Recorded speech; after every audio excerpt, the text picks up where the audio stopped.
a statement is given to us that Ti, which is titanium, has dash electrons in its d orbital. So, titanium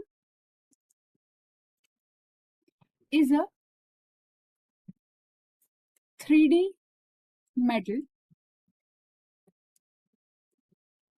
which comes in category of transition elements. Atomic number